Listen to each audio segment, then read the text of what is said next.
और हम लोग आगे एग्जाम्पल करेंगे और भी देखते हैं क्या क्या कर सकते हैं। एक टर्म हमने लिखा था क्या कि फोर्सेस सुपरपोजिशन प्रिंसिपल फॉलो करते हैं। क्या मतलब है, थोड़ा सा हम उसको एक्सप्लेन करते हैं।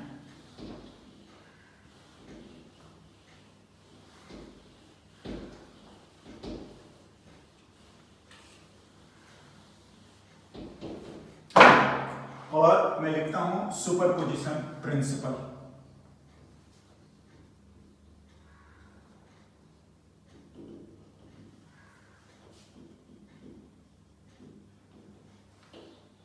ओके, देखिए क्या है, अगर समझने की कोशिश करी जाए तो देखते हैं। सपोज हमारे पास एक चार्ज है Q, लिख सकते हैं कैपिटल Q। नाउ अगर एक Q1 है, कंसिडर मान लो पॉजिटिव ही है, तो ये आपका फोर्स तो ऐसे लगाएगा F1, और ऑफ कोर्स लिखिए वेक्टर फॉर्मेट में, है ना। नाउ अगर हमारे पास कोई दूसरा चार्ज है और से Q2, ये अगेन मान लीजिए आप पॉजिटिव ही ऐसा करके, अगर सपोज नेगेटिव मानना है मान सकते हैं, कोई दिक्कत नहीं। अगर नेगेटिव भी रहेगा तो अट्रैक्टिव मान सकते हैं, पॉजिटिव नेगेटिव, लेट्स से ये Q3 है ना। तो बोलते क्या है, अकॉर्डिंग टू सुपरपोजिशन प्रिंसिपल, हम चाहें तो इस चीज को नोट कर लिए। क्या मैं बोलना चाह रहा हूं, according to superposition principle the force on charge Q, है ना, दैट इज नेट फोर्स, है ना, is vector sum of all the forces acting on it। that is, ये मैं बोल रहा हूं,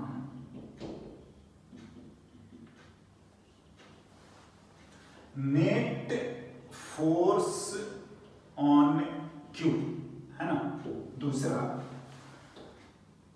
दूसरा the force of interaction between any two charges, है ना, any two charges does not depends upon presence or absence of any other charges। ठीक है, दैट इज क्या बोला जा रहा है। देखिए नेट फोर्सेस पर जो आएगा ऑफ कोर्स हम लोग वेक्टर सम करेंगे और वो आ जाएगा जितना भी है। दूसरा बात जो बोल रहा है वो ये क्या कि फोर्स ऑफ इंटरेक्शन बिटवीन, से अगर इसके और इसके बीच की फोर्स की हम बात कर रहे हैं ना F1, तो वो बोल रहा है कि ये दोनों रहे या ना रहे, ये F1 ही रहेगा। हाँ, बट दूसरी बात, जो नेट फोर्स आएगा वो पूरा वेक्टर सम होता है, and this is our superposition principle, है ना। तो किसी पर अपने को नेट फोर्स लिखना रहेगा, हम इस चीज को यूज करेंगे और आगे बढ़ते रहेंगे। नाउ एक दो और हम लोग एग्जांपल्स लिखते हैं।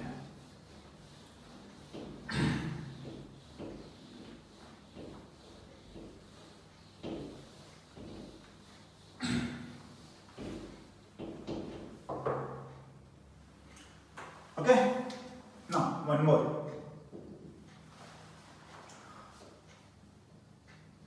Two identical charge ball placed at some distance, है ना, the force of interaction between them is F। Okay, F, है ना।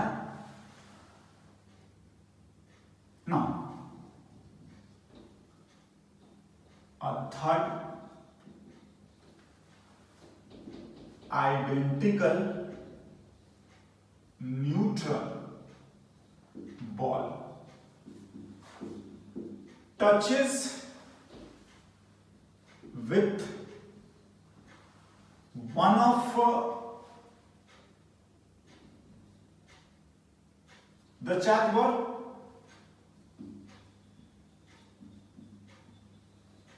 and placed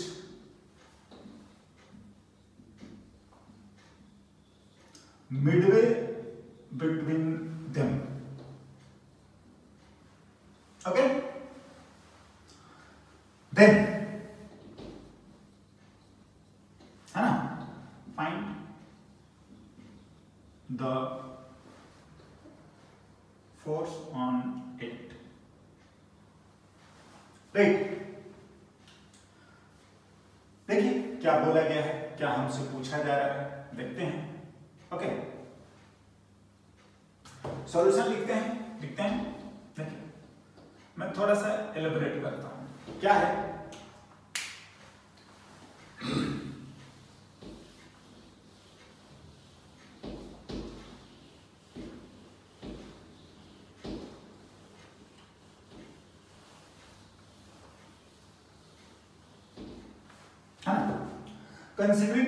कंसिडरिंग एक चार्ज बॉल है ए जिसका चार्ज से हम लोग मान लेते हैं क्यू, है ना. दूसरा चार्ज बॉल है बी और इसका भी चार्ज हम लोग मान लेते हैं क्यू, है ना. और कंसिडरिंग की जो भी डिस्टेंस है अपने को आर गिवन है. ओके, तो जो इनिशियल कंडीशन दिया हुआ है, चाहे हम लोग F A B force of interaction इसी की बात कर रहे हैं, मैग्नीट्यूड की, समझ रहे हैं ना, डायरेक्शन अभी हटाइए. एफ ये गिवन है, क्या है, this value is K q1 q2 by what, R square, that is F is K q by R square. ये हमें बाय आर स्क्वायर मतलब ये चीज ही हमें गिवन है नहीं है, गिवन ना. नेक्स्ट जो अपने को बोला जा रहा है वो ये क्या कि एक आइडेंटिकल है ना, इसी के जैसा, ठीक है, हमने इसको टच करा और टच करने के बाद हम इसको ले आके यहां पर रख देते हैं, सेम मिडवे बिटवीन देम, हम इसको सी बोल रहे हैं, है ना. तो इससे टच करा है, तो अगर मैं लिखने की कोशिश करूं कि फाइनली हमारे पास क्या सिचुएशन होगा, ठीक है, फाइनली जो होगा इस पर तो q, इस पर q/2 और इस पर भी बचेगा कितना q/2, है ना. देखिए ये नो डाउट थोड़ा आगे की बात है कि आखिर चार्ज इस पे बराबर कैसे होगा या किसी पर कितना होता है, ये it's a matter of discussion और फर्दर हम करेंगे. बट यहाँ पर हम लोग आइडेंटिकल लिख रहे हैं, है ना, टच करेंगे, आधा आधा कर लेना है, कोई दिक्कत नहीं है ना. सेपरेशन की बात करेंगे, separation between this, of course Midway बोला है r/2, है ना, और this separation is again what, r/2.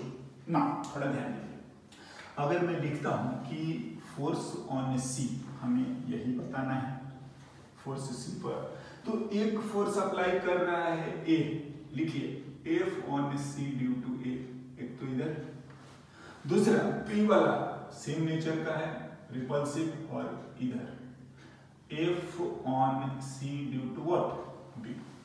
देखिए अगर आप लिखोगे एफ सी, हाँ जी, that is net force on charge at C, है ना, चार्ज एट सी, तो this value in vector format तो वो ये रहेगा, चार्ज सी ए की वजह से कितना है और बी की वजह से कितना है, सॉरी वेक्टर से, है ना, वेक्टरली ऐड कर देंगे.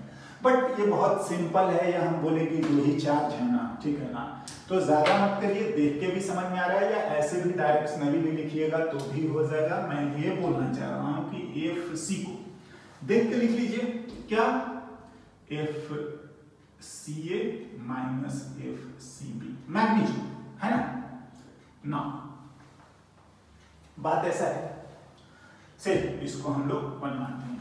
एफ सी ए कितना आएगा, K Q A Q C by R A C का स्क्वायर, मतलब के क्यू ए क्यू है, सी वाला क्यू बाई 2 है और ये आपका आर बाई 2 का होल स्क्वायर है। हाँ ना, थोड़ा सा आप सिंप्लीफाई करिए, ठीक है, और हम लोग उसको देखते हैं कितना आ रहा है।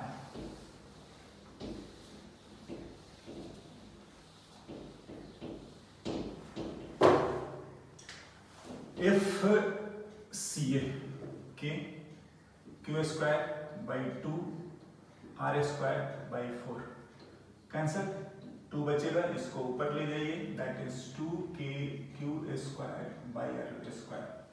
और आप आई होप कि हम इसको 2f लिख सकते हैं क्या, फ्रॉम इसको f दिया गया है, ऑफ कोर्स आंसर f के ही टर्म्स में लिखना है हमें, क्योंकि डेटा यही गिवन है ना।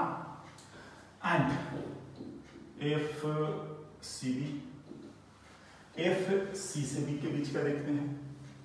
ऑफ कोर्स हम लोग K Q C Q B by R C B magnitude की बात, क्योंकि डायरेक्शन सिंपल है, 2 लोग हैं तो आराम से डायरेक्शन लिखने में आ रहा है। एंड ऑफ कोर्स अगर मैं इसकी बात करूं कि ये भी q बाई 2 है, ये भी q बाई 2 है एंड डिस्टेंस भी r बाई 2 हो चुका है, F C B is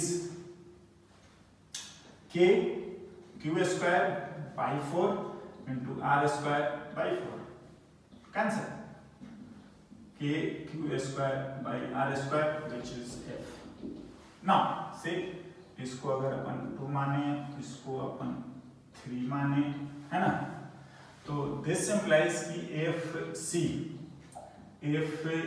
a minus F C B 2f minus F which is F.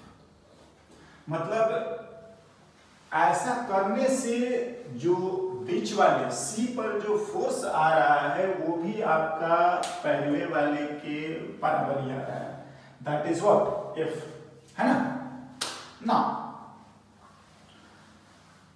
हम लोग कुछ और एग्जांपल लिखते हैं, लिख सकते हैं, ऑफ कोर्स कुछ प्रैक्टिस करेंगे आगे भी इन चीजों का, और आगे हम लोग लिखते रहेंगे।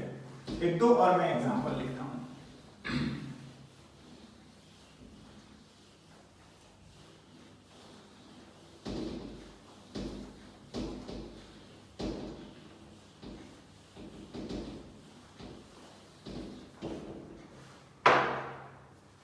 है ना, कुछ इससे रिलेटेड और भी चीजें आ सकती हैं, ठीक है। हाँ लिखते हैं,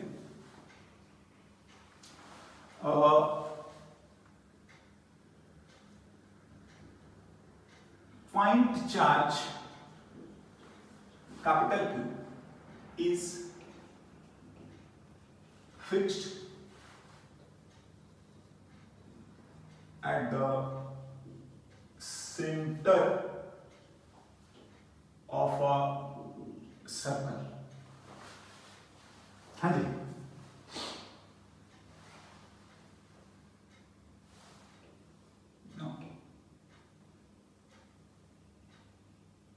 and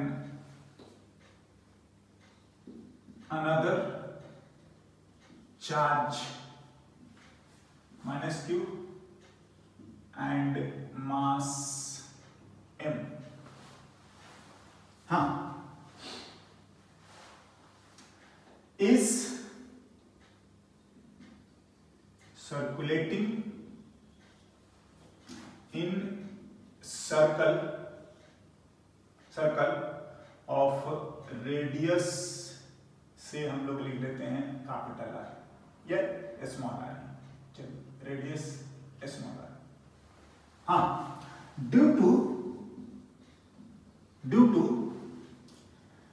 इलेक्ट्रोस्टैटिक इंट्रैक्शन ओनली, है ना, और कोई फोर्सेस हम बात नहीं कर रहे हैं। अनटिल देखिए इस पूरे चैप्टर में और कोई दिया ना रहे तो हम कुछ बात भी नहीं करेंगे, राइट। हम लोग इलेक्ट्रोस्टैट पढ़ रहे हैं और इलेक्ट्रोस्टैट पर ही ध्यान देंगे until unless के स्पेसिफिकली कुछ ना किया जाए. Okay, now due to electrostatic interaction only, then find, हमसे चीजें पूछ सकते हैं क्या क्या.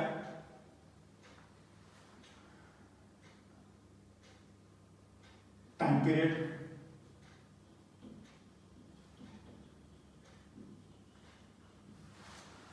एंगुलर वेलोसिटी,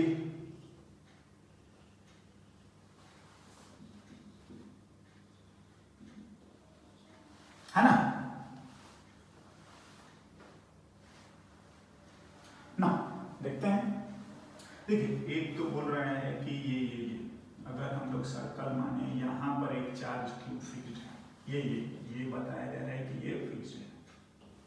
अब थोड़ा सा सर्कुलर मोशन का आइडिया होना चाहिए या हम इसका यूज करने वाले हैं. क्या बोल रहे हैं कि जो एक चार्ज बॉल है इसका चार्ज -q, ठीक है, एंड मास m है. तो आप भी जानते हैं कि माइनस होने की वजह से जो इस पे फोर्स लगेगा वो अट्रैक्टिव लगेगा और फोर्स से टुवर्ड्स द सेंटर लगेगा. ओके, एंड यही जो फोर्स है इसके सर्कुलर मोशन के लिए रिस्पॉन्सिबल है और ऑफ कोर्स जो इसका रेडियल एक्सेलरेशन है, लिख सकते हैं रेडियल एक्सेलरेशन से कि अगर ये ओमेगा से मूव कर रहा है तो हम लोग रेडियल एक्सेलरेशन को लिख सकते हैं. आप चाहें तो ओमेगा स्क्वायर r लिख सकते हो या हम ऐसे भी लिख सकते हैं वेलोसिटी के टर्म्स में, है ना, एंगुलर वेलोसिटी कुछ. But the mathematical expression is कि जो हमारा इलेक्ट्रोस्टैटिक फोर्स ऑफ इंटरेक्शन है ना, वही इस चार्ज बॉल के सर्कुलर मोशन के लिए रिस्पॉन्सिबल है. क्या मैं बोल रहा हूं? This force is equals to mass into radial acceleration. हाँ जी, सर्कुलर मोशन, ठीक है. हमने ज्यादा कुछ नहीं लिखा है, जिधर फोर्स उधर ही एक्सेलरेशन, और कोई बड़ी बात नहीं लिखी है ना. ना फोर्स ऑफ कोर्स हम लोग मैग्नीट्यूड लिख ले, क्योंकि पता है कि each and every instant of time ये सेंट्रल होता है और ये भी इस तरफ ही आएगा, है ना.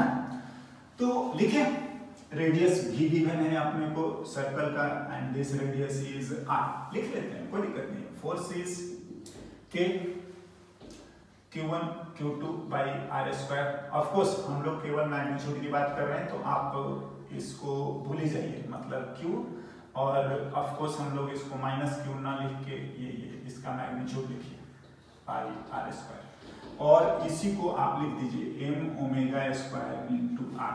एंड दिस इंप्लाइज, आप लिख सकते हो ओमेगा स्क्वायर की वैल्यू लिख लीजिए k q capital Q by r cube, है ना. और अगर हम चाहें तो ओमेगा को m को इधर लिख लीजिए, r को हमने इधर ले आके और आप क्यूब कर लिया ना. ओमेगा चाहें हम लोग लिख सकते हैं, आ गया आंसर, दैट्स ऑल. चाहें तो आप ये काम कर सकते हो, 4 बाई एप्सिलॉन नॉट लिखिए, m लिखिए, r स्क्वायर लिखिए, सॉरी r क्यूब लिखिए, और ओमेगा ही होता है हमारा कितना 2 पाई बाई t. तो हम टाइम पीरियड भी लिख सकते हैं. टाइम पीरियड चाहे आप इसको इधर उधर कर लीजिए, it's up to you. Time period is 2 pi, है ना, 4 pi epsilon naught m r cube upon capital Q into small q. पता है आगे चल के ये बहुत फेमस रिलेशन बनता है, क्या, time period directly proportional to 3/2, या हम ऐसे भी लिखते हैं टाइम पीरियड ये r क्यूब प्रोपोर्शन में होता है रेडियस पे, है ना. इवन ग्रेविटेशन वगैरह में भी आता है और ये ऐसा ही आता है. एनीवे मैं बोलूंगा it's a simple application of electrostat and with what